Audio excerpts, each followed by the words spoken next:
안녕하세요. 2025학년도 대학 수학능력시험 6월 모의평가에서 문학 영역을 분석해 보도록 하겠습니다. 제일 먼저 제시된 지문은 영웅소설 이대봉전이었습니다. 제시된 부분을 간단하게 살펴보면 장소저가 이대봉 부자, 그러니까는 이익과 이대봉에게 올리는 제문이 먼저 제시가 됩니다. 이 두 부자가 죽었다고 오해하고 올리는 제문이고요. 중략 부분 이후를 살펴보면 먼저 신첩 장혜왕이라고 시작되는 부분입니다. 장소저가 황제에게 올리는 상표가 먼저 제시가 되고, 그리고 밑에 부분을 보면 또 하나의 표문이 올라오는데 그건 이대봉이 보내는 거죠. 사실 이대봉은 죽지 않았잖아요.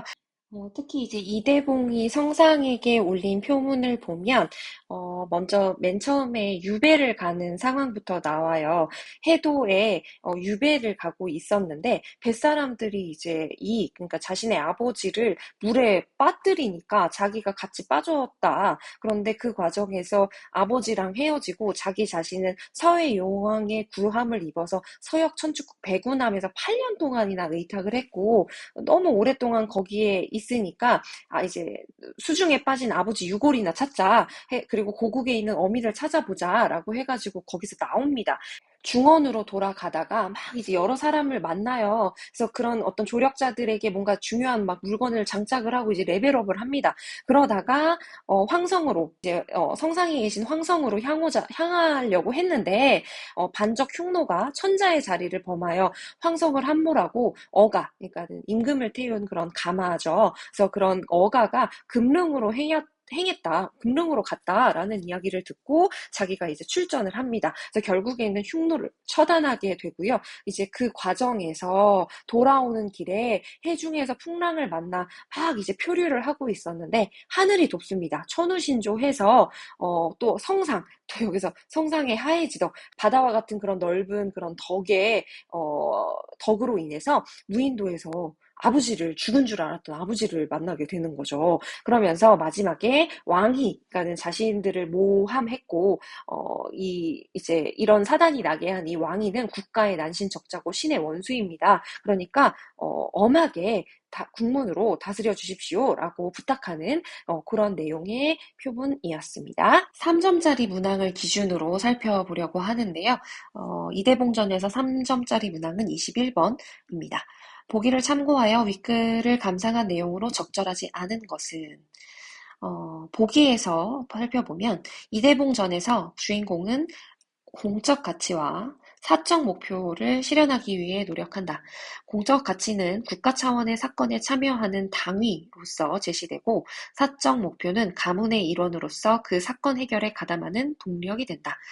현실계나 비현실계의 존재들 또한 주인공의 이러한 문제 해결 과정에 조력한다. 공적 활약을 통해 공적 가치의 권위를 인정하는 이면에 사적 목표를 추구를 배치하는 이러한 구도는 영웅소설이 지향하는 충이라는 이념을 훼손하지 않으면서도 사적 목표의 추구를 정당화한다. 라고 되어 있습니다. 1번 보겠습니다.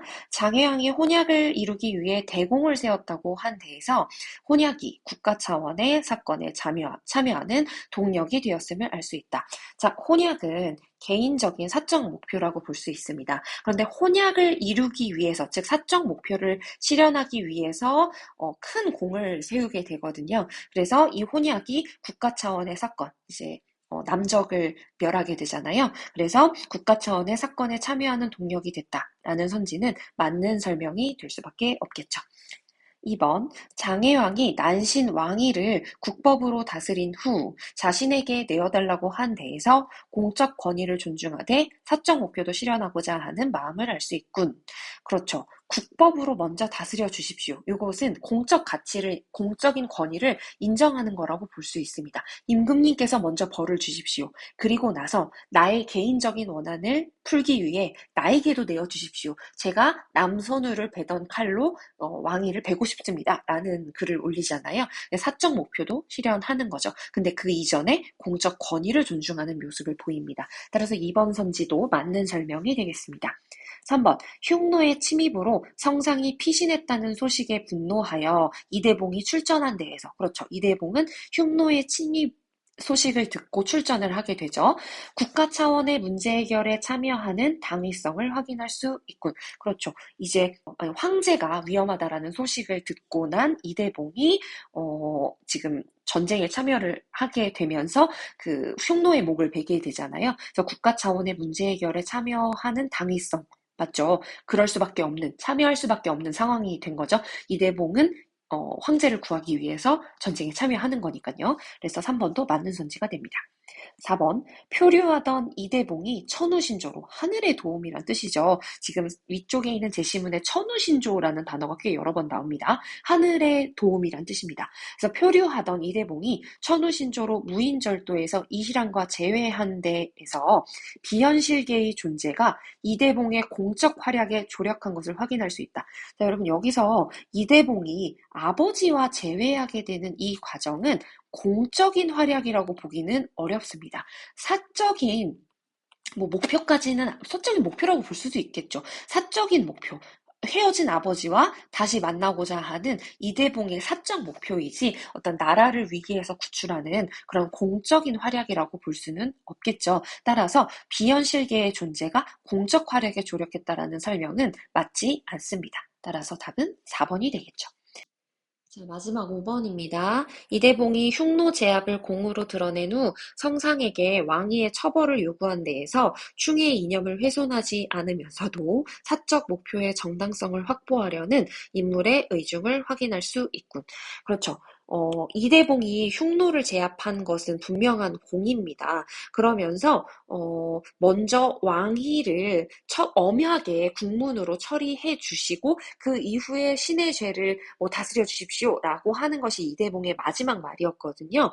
그러니까 충의 이념을 훼손하지 않으면서도 그렇죠. 임금님에게 왕위를 처단해달라. 그런데 왕위를 처단해달라고 하는 것은 사실 본인의 사적 목표와도 관련이 있는 거죠. 왜냐하면 그 왕위로 인해서 우리 부자가 죽을 뻔한 거잖아요. 그래서 사적 목표의 정당성을 확보하려고 하는 인물의 의중도 맞는 내용이 될 수 있습니다. 네, 두 번째 문학 지문은 고전 시가와 고전 수필이 묶여있는 복합 지문입니다. 22번부터 26번까지 나와 있고 가는 먼저 작자 미상의 우부가입니다. 어리석은 남자의 이야기가 제시가 될 건데요. 그 어리석은 남자는 바로 여기 나온 꽁생원입니다. 아버지 덕분으로 이제 돈도 좀 갖고 있었는데 친구들 대접 한번 할 줄 모르고 음양술수에 빠져 있어서 무덤을 옮기는 이장을 자주 하거나 이사도 막 하고 그렇습니다. 여러 가지 그런 볼성사나운 꽁생원의 행동들이 밑에 쭉 나열이 되는데 보니까 전혀 도덕적인 행동은 하지 않고 그저 어떤 재물, 돈만 쫓는 그런 볼성사나운 모습들이 쭉 나열이 되는 그런 고전 시가입니다. 자, 성현의 탄홍설은 나에 제시가 돼 있는데요. 설이라고 하는 일종의 고전 수필입니다. 고전 수필 같은 경우에 보통 우리가 경험과 깨달음 구조로 이루어져 있다라고 하죠. 그런데 경험은 뭐냐면 이제 비가 내리지 않아서 굉장한 가뭄이 들어서 농사꾼들이 어떤 두 가지 태도를 보이기 시작을 합니다. 부지런한 농부들은 어떻게든 비가 안 오더라도 김을 메고 끝까지 노력을 하다 보면 나중에 만약에 비가 내렸을 때 결국에는 그 노력이 허사가 되지 않을 거다라고 얘기하면서 끝까지 포기하지 않는 자세를 보이고요. 또 어떤 농부들은 똑같이 가뭄이 들었음에도 불구하고 어차피 김 매봤자 죽고 비 안 내리니까 그냥 다 죽을 거다. 지금 힘들게 일할 필요가 없다라고 이야기를 합니다. 그래서 이제 시간이 지나서 가을거지를 할 때가 됐어요. 그때 들판에 가봤더니 어떤 곳은 곡식이 엄청 빽빽하게 막 풍성하게 달려 있는데 어느 논밭에는 굉장히 곡식이 성글게 드문드문 달려 있었던 거죠. 근데 알고 봤더니 부지런하게 일했던 농부들은 결국에는 풍요로운 수확을 할 수 있었고 다른 농부들을 막 비웃으면서 게으르게 어차피 해봤자 소용없어라고 일찌감치 포기했던 농부들은 제대로 된 수확을 할 수 없었다라는 어떤 경험을 하게 된 거예요. 그러니까 이런 어떤 실생활에서의 실제 에피소드를 접한 겁니다.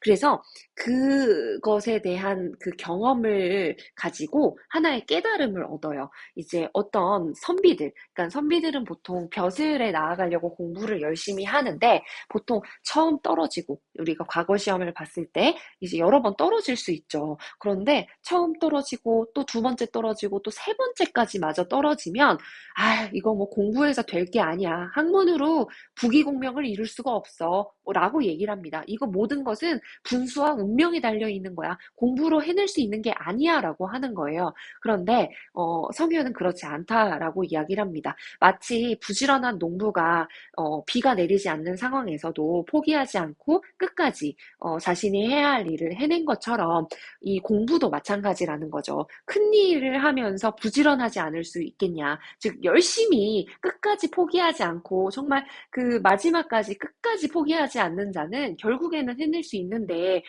그렇게 중도에 포기하는 것을 경계해야 한다. 그러지 말아라. 라고 사실 선비들에게, 공부하는 선비들에게 교훈을 주기 위해서 쓰는 수필인 것 같습니다. 자, 그러면 3점짜리 문항 보겠습니다. 자, 이 복합지문에서 3점짜리 문항은 26번 문항입니다. 보기를 참고하여 가와 나를 감상한 내용으로 적절하지 않은 것입니다. 보기. 당면한 현실에 대응하는 양상에 따라 삶에 대한 평가는 달라진다.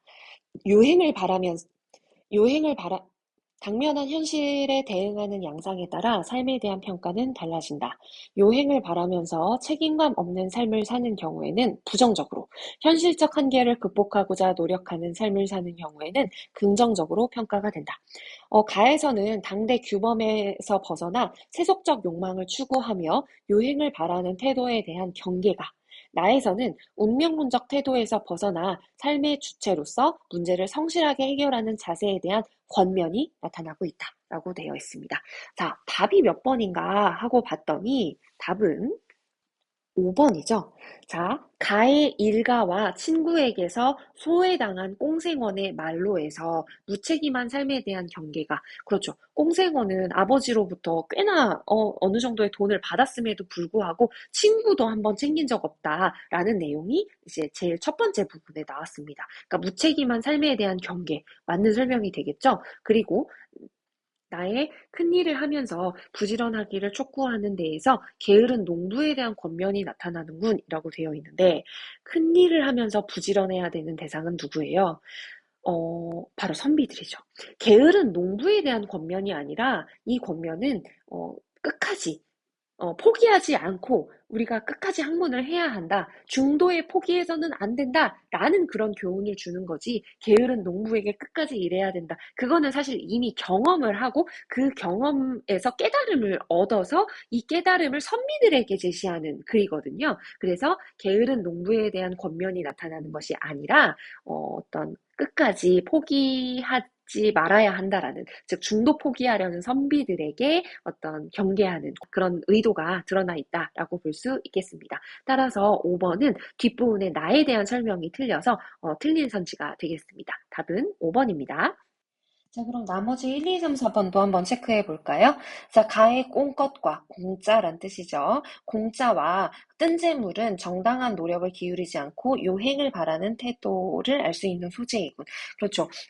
이렇게 뭔가 실제로 열심히 뭔가를 노력해서 얻는 것이 아니라 굉장히 편법적인 방법으로 재물을 얻으려고 하는 자세를 보였잖아요. 여기서 공것과 뜬재물은 정당한 노력 없이 요행을 바라는 태도라고 볼 수 있습니다. 자, 2번입니다. 나의 비가 내리지 않아 김을 멜 수가 없는 것을 보니 농부들이 농경에 부적합한 환경이라는 문제 상황에 당면하게 된 것을 알 수 있군. 그렇죠. 부적합한 상황이죠. 지금 농사를 제대로 지을 수 없는 그런 상황인데, 좀 신기한 건 뭐냐면, 그런 굉장히 힘들고 막막한 상황에서도 각각 다른 반응을 보인단 말이에요. 그런 당면한 현실에 대해서 대응하는 양상이 굉장히 극명하게 달랐는데 결국에는 부지런한 농부들이 위너가 된 거잖아요. 부지런한 농부들과 같이 끝까지 포기하지 말라는 것을, 그러한 깨달음을 사실 중도 포기하고 싶어하는 선비들에게 해주고 싶었던 거였죠. 그죠? 자, 2번은 맞는 선지입니다. 3번. 가의 공납을 유용하려는 것, 공납을 빼돌리려고 하는 것에서 이익을 위해 규범을 무시하는 태도를, 그렇죠. 이익을 위해서 규범을 무시하는 거 밥 먹듯이 하려고 하잖아요, 홍생원이. 자, 나의 그냥 쉬는 것이 나을 것. 야, 어차피 비 안 와. 비 안 오는데 이거 김 매봤자 소용없어. 그냥 쉬는 게 나아. 라고 사실 비가 올지 안 올지 모르는 상황인데 뭐 사실 여름이니까 그냥 당연히 안 온다고 볼 수도 있는 건데 그냥 미리 속단하는 그런 행동을 보이죠. 게으른 농부가. 그래서 나의 그냥 쉬는 것이 나을 것에서 불행한 결과를 예단하는 운명론적 태도를 확인할 수 있군. 맞는 설명이 되겠습니다.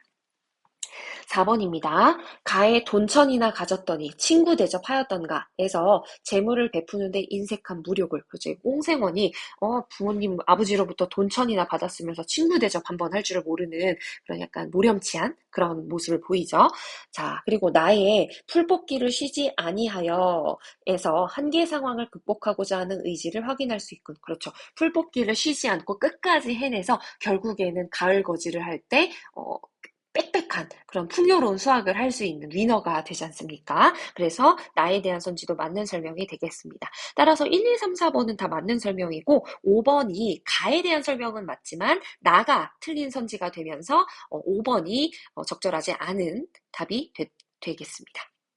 자, 27번부터 30번까지 제시되어 있는 세 번째 문학 영역 제시문은 임철우의 아버지의 땅이라는 전후 소설입니다. 전쟁을 겪고 난 세대들이 어떤 전쟁의 상흔을 어떻게 극복해 나가는가에 대한 일련의 작품군들이 1950년대 이후부터 많이 나오게 되는데요. 예를 들어 박완서의 엄마의 말뚝 2 거나 투라거나 혹은 이렇게 임철우의 아버지의 땅 이런 작품들이 바로 전후 소설의 일종에 해당이 되죠.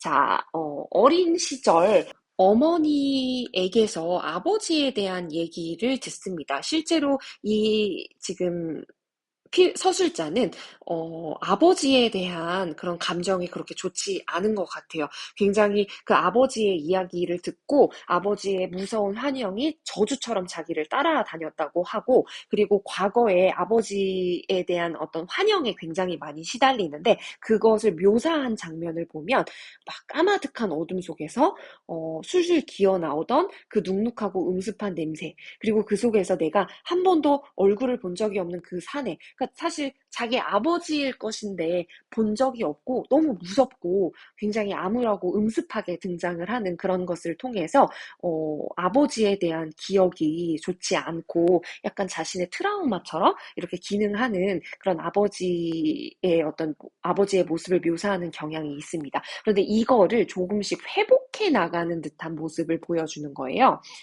자, 근데 이제 그게 계기가 된 게 바로 이 중략 부분의 줄거리에 나오는 부분인데, 이 이제 서술자죠. 서술자와 부대원들이 훈련에 대비해 참호를 파다가 유해를 발견을 합니다. 근데 아무래도 이 유해가 전쟁 때 참상을 당한 전쟁 때의 어떤 피해자인 것 같아요. 그래서 그 인근 마을의 노인이 그 유해를 수습을 해줍니다. 자, 그러면서 뭔가 계속 그 과거의 상황을 떠올리는데 그 과거라고 하는 것이 실제 경험한 과거라기보다는 어떤 아버지와 어머니의 모습을 막 교차시키면서 아버지의 모습이 조금씩 변화하는 모습이 보여요. 어린 시절 자신을 따라다니던 아버지의 모습은 굉장히 우울하고 음습한 그런 모습이었다면, 이제 이 유해를 수습하면서 갑자기 떠오른 그 어떤 그 과거의 모습은 사내의 환영, 이게 아버지의 모습이잖아요. 그런데 뭐라고 돼 있냐면, 그 학생복 차림으로 서 있던 그대로 라고 돼 있거든요. 그러니까 어렸을 땐 굉장히 막연하게 두렵고 무서운 대상으로 인식을 했다면 점차 그걸 회복해 나가는데 아버지 역시 어떤 전쟁의 피해자였다라는 생각을 하는 거겠죠. 그러면서 점차 생각이 변화해 나가고 유해를 다 수습한 이후에 이제 부대원들끼리 이제 술을 나눠 마시고 그러거든요. 그러면서 아버지와 그 전쟁 피해자로 보이는 유해를 약간 동일시하는 듯한 그런 우리 아버지도 이러지 않았을까? 혹시 우리 아버지도 이런 식으로 어딘가에 누워있지 않을까라는 생각을 하면서 아버지를 조금씩 조금씩 어떤 가슴 깊이 이해하는 듯한 그런 모습이 보이기 시작을 합니다. 그렇게 이제 마무리가 되는 지문이 제시문으로 제시가 됐어요. 그래서 이렇게 3점짜리 문항을 살펴보겠습니다. 30번입니다. 보기를 참고하여 윗글을 감상한 내용으로 적절하지 않은 것입니다. 보기 보겠습니다. 부정적인 방향으로 응고된 기억을 돌이켜 긍정적인 방향으로 재편함으로써 심리적 안정을 도모하는 기회를 마련할 수 있다. 심리요법의 일환으로 적용되는 기억 재응고와는 마음의 상처로 남은 기억을 재구성하여 다른 의미와 가치에 대응시킴으로써 사람들로 하여금 부정적인 기억으로 빚어진 심리적 불안정에 대응할 힘을 회복하도록 돕는 원리이다라고 되어 있습니다. 여기서 핵심어는 기억 재응고화인 것 같아요. 근데 제가 지금 지문에서 간단하게 설명했지만 아버지에 대한 부정적인 기억이 조금씩 조금씩 재구성되면서 약간씩 뭔가 회복되려는 그런 기미가 보이잖아요. 자, 그래서 적절하지 않은 답을 찾아보면 적절하지 않은 것은 4로 3번입니다. 3번 내용은 적절하지 않은 답인데요. 줄 묶음을 내던지는 노인의 행위와 물사발을 올리는 어머니의 행위가 이어지며 제시되는 부분을 보면 나의 기억을 재응고화하기 위한 이들의 노력을 확인할 수 있겠군이라고 되어 있는데, 자, 줄묶음을 내던지는 노인의 행위가 나의 기억을 다시 이렇게 조립하기 위한, 재응고화하기 위한 노력이라고 볼 수 있나요? 여기서 줄묶음을 내던지는 노인의 행위는 그냥 유해를 수습하는 그런 행동이었고, 물사발을 올리는 어머니의 행위는 그 당시에는 나의 기억을 재운고하기 위한 노력이 아니라 단순히 집을 나가서 전쟁 때 이제 집을 떠나서 돌아오지 않는 그 아버지가 빨리 돌아오기를 바라는 마음에서 어머니가 이제 어떤 제사 같은 달에게 이제 빌기 위해서 떠놓은 물사발이잖아요. 그럼 이것 두 개는 나의 기억을 재근고하기 위한 노력이라고 보기는 어렵죠. 그렇죠? 그래서 답은 3번인데요. 나머지도 같이 살펴보겠습니다. 1번입니다.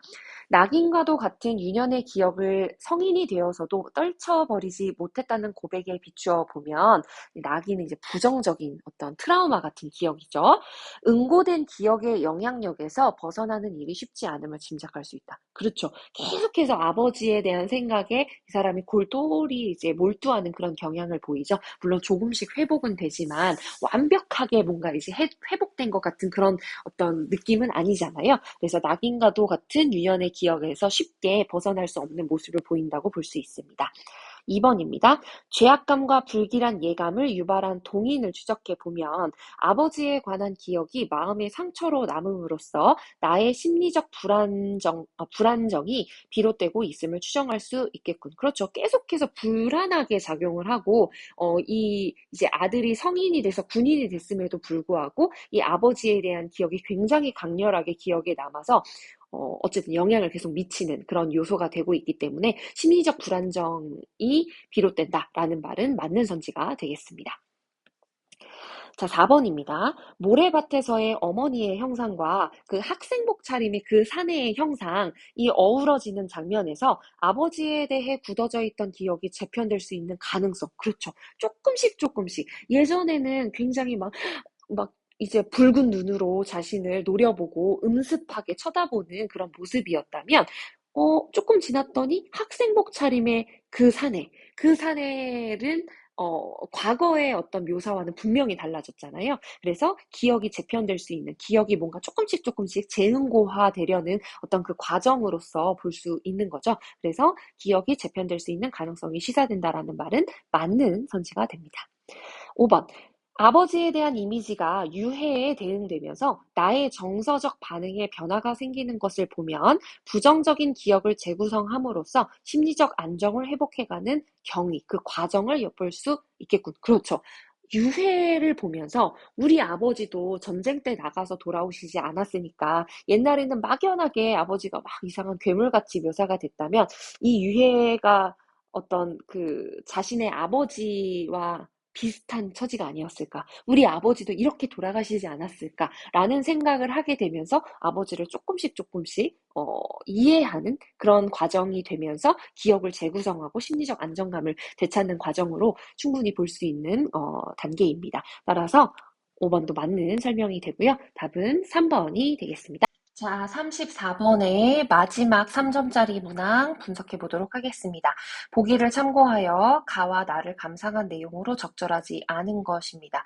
특히 현대시 같은 경우에는 우리가 모르는 작품이 출제될 가능성이 높죠. 그런데 이럴 때 보기를 먼저 읽고 나서 문제를 풀게 되면 보기 지문 자체가 현대시 지문을 좀 정확하게 해석할 수 있는 그런 단서가 되기도 합니다. 그래서 보기 지문이 있는 경우에는 빠르게 눈으로 훑어보고 문제를 푸는 것도 도움이 될 거라고 봅니다. 자, 보기 지문입니다. 자연과 절대자는 각각 인간에게 안식을 주거나 인간과 세계를 규정하는 중요한 준거로 인식되어 왔다. 가는 세속의 일상을 떠나 자연에 들어온 화자가 점차 자연에 동화되어가는 과정과 심리 상태를 그리고 있다. 나는 자신과 세계 인식의 준거였던 절대자와의 관계를 회의하고 자신이 경험한 사실에 기초해서 존재를 인식하겠다는 태도를 표명하고 있다. 라고 되어 있어요. 그래서 사실 가와 나에 대한 내용을 읽고 나면 명확하게 이제 현대시가 좀 더 보이는 그런 경향이 있기 때문에 꼭 보기를 먼저 읽고 푸는 것을 추천드립니다. 자, 그러면 감상한 내용으로 적절하지 않은 것이 뭘까 하고 봤더니 답은 3번이네요. 자, 가의 발을 푸니 잘 보인다는 것은 화자가 자연에 친숙해지는 심리 상태를 나타내나요? 자, 여기죠. 손을 들고 떠나갈 미련은 없다. 며칠째 청산에 와 발을 푸니 흐리던 산길이 잘 보인다. 자, 자연에 동화되고 있죠. 처음에 막상 맨 처음에 들어왔을 때는 산길이 흐려서 잘 보이지 않았는데 이제는 잘 보이죠. 당연하겠죠. 어디든 처음 가면 그 길이나 본인이 어떤 그 앞쪽에 보여야 할 경로가 잘 보이지 않는데 익숙해지면 잘 보이기 시작하잖아요. 그래서 청산에 들어와서 조금씩 익숙해지고 있는 그 과정을 드러낸 거라고 볼 수 있습니다. 친숙해지는 심리 상태를 드러낸 거라고 볼 수 있겠죠. 자, 그런데 나를 볼게요. 나의 앞으로 남은 10년을 더 살든지 죽든지는 절대자에 대해 회의하고 현실에 얽매이지 않겠다는 태도를 드러내고 있겠군. 물에게 물은 물일 뿐, 속은 물일 뿐, 앞으로 남은 10년을 더 살든지 죽든지 나에게도 나는 나일 뿐, 이제는 차를 마시는 나일 뿐. 자, 김현승 시인의 어떤 그 전반적인 시 세계의 변화를 알면 사실 이게 무슨 말인지 알 텐데, 여기서는 간단하게 보기 지문에 나왔습니다. 절대자에 의존하지 않고 자신이 인식하는 것을 지금 현재 자신이 경험하고 현실 속에서 자신이 보고 있는 그 인식의 기초에서 앞으로 모든 것을 받아들이겠다라는 어떤 의지의 표명이거든요. 그래서 물은 그냥 물일 뿐이다. 뭐 다를 게 없다. 앞으로 남은 10년을 더 살든 죽든 나에게도 나는 그냥 나다. 이거를 뭔가 절대자의 어떤 비추어서 자기 자신을 바라본다거나 이런 거 나는 안 하겠다. 경험적인 사실에 비추어서 내가 어떤 현실을 인식하겠다 이 뜻이거든요. 그러면 자, 절대자에 대해 회의하고 이거 맞아요. 절대자에 대해 회의하고 볼 수 있죠. 회의한다고 볼 수 있죠. 하지만 현실에 얽매이지 않겠다라는 태도랑은 관련이 없죠. 현실에 얽매이지 않겠다라는 태도가 아니라 이건 내가 절대자의 뭔가 의지에서 현상을 바라보기보다는 나의 인식, 지금 내가 이 현실에서 느끼는 그것 자체, 그걸 기준으로 해서 인식하겠다라는 거기 때문에, 절대자에 대해 회의하고는 맞는 설명이지만, 현실에 얽매이지 않겠다는 태도를 보이는 것이 아니라, 경험적인 인식의 기초를 현실에 기초하겠다라는 것이기 때문에, 나의 경험에 비추어서 인식을 하겠다라는 것이기 때문에, 이 뒤에 있는 선지가 틀린 내용이 됩니다. 따라서 앞부분은 맞고 뒤가 틀려서 3번이 틀린 선지가 되겠습니다. 자, 그럼 나머지가 맞는지 한번 살펴볼게요. 자, 가에 쓰다둔 편지 구절과 버린 칫솔을 생각한다는 것은 자연에 온전히 동화되지 못하는 화자의 심리를 보여주는 것이겠군. 그렇죠. 쓰다둔 편지 구절, 버린 칫솔 전부 다 세속적 세속적인 물건이잖아요. 자기가 세상에 있을 때 쓰던 그런 것들을 생각한다라는 것은 어떤 세속에 대한 미련을 아직까지 버리지 못했다라고 볼 수 있는 내용입니다. 자, 그다음 2번. 나의 차를 마시는 행위가 내가 아는 내게에 대한 모든 것에 대한 모든 것으로 확장되는 것은 경험적 사실을 나와 모든 존재들에 대한 인식의 유일한 근거로 삼겠다는 의식이 반영된 것이겠군. 그렇죠. 그러니까 차를 마시는 행위는 그냥 차를 마시는 거고 나는 그냥 그것 자체를 나의 인식으로 삼겠다. 뭔가 다른 어떤 절대자에 비추어서 뭔가를 바라보지 않겠다라는 의미이기 때문에 경험적인 사실을 나와 모든 존재들에 대한 인식의 유일한 근거로 삼겠다. 그러니까 경험하고 있는 것이 중요하지 그것을 뭔가 다른 것으로 어떤 확장해서 뭐 절대자에 비추어서 본다거나 이런 행동을 하지 않겠다라는 의미로 보시면 되겠습니다. 따라서 2번도 맞는 설명입니다. 4번. 가의 여울물과 때까치들에는 자연에 들어와서 느끼는 화자의 심리가 투사되어 있음을 나의 참새의 떨어짐이 누구에 의한 것이 아니라는 데에서 절대자와의 관계에 대한 회의가 드러나 있음을 알 수 있겠군. 자, 여울물과 때까치들이 자연에 들어와서 느끼는 화자의 심리가 투사되어 있다라고 했는데 요걸 보려면 해당 맥락을 봐야 돼요. 두어 번 허우적거리는 여울물, 그리고 산 아래는 때까치들이 몰려와 모든 야성을 버리고 들 가운데 순결해진다. 자, 지금 어때요? 세속적인 미련을 버리지 못하던 이 이제 시적 화자가 지금 자연에 들어와서 이 여울물과 때까치들처럼 순결해졌다. 자기가 자연에 동화되었다. 동화되고 있다라는 걸 얘기하는 것이기 때문에 여울물과 때까치들의 자연에 들어와서 느끼는 화자의 심리가 투사되어 있다는 것은 맞는 선지가 되겠습니다. 자, 그리고 나를 보면 참새의 떨어짐이 누구에 의한 것도 아니라는 것. 즉, 옛날에는 이렇게 참새의 떨어짐이나 어떤 모든 것을 어떤 절대자에 의한 그런 것으로 봤는데, 이제는 그러지 않겠다라는 어떤 의지의 표명이기 때문에 절대자와의 관계에 대한 회의가 드러난다라고 당연히 볼 수 있겠죠. 그래서 4번도 맞는 설명입니다. 5번입니다. 가에 이 세상을 알아보지 않은 것들과 함께는 자연에 동화되려는 태도를, 그렇죠. 요 맨 마지막 구절이잖아요. 맨 마지막 구절 보면 맨살 비비는 돌들과 함께 실로 이 세상을 알아보지 않은 것들과 함께 잠들고 싶다. 즉 자연에 동화되고 싶은 화자의 소망을 나타냈다고 볼 수 있잖아요. 그래서 앞부분의 설명은 맞습니다. 뒷부분, 나의 물은 물일 뿐은 경험적 사실로만 대상을 인식하겠다는 태도를 드러내는 것이군. 그렇죠. 물은 그냥 물일 뿐이야. 그 다른 어떤 절대자의 어떤 비추어 보는 그런 어떤 인식은 이제 하지 않을 거야. 나는 오로지 지금 현실에서 경험적으로 인식하는 것만 내 인식으로 인정할 거야 라고 표명하는 것이기 때문에 경험적 사실로만 대상을 인식하겠다는 태도를 드러내는 건 맞는 설명이 되겠습니다.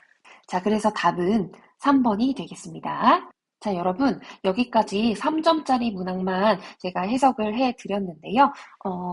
같이 올라간 첨부 파일에 해설지를 보면 다른 문항들도 꼼꼼하게 해석이 되어 있으니까 그 부분에 대한 그 해설을 얻고 싶으면 꼭 첨부 파일로 올라가 있는 그 PDF 파일을 같이 한번 살펴봐 주시기 바랍니다.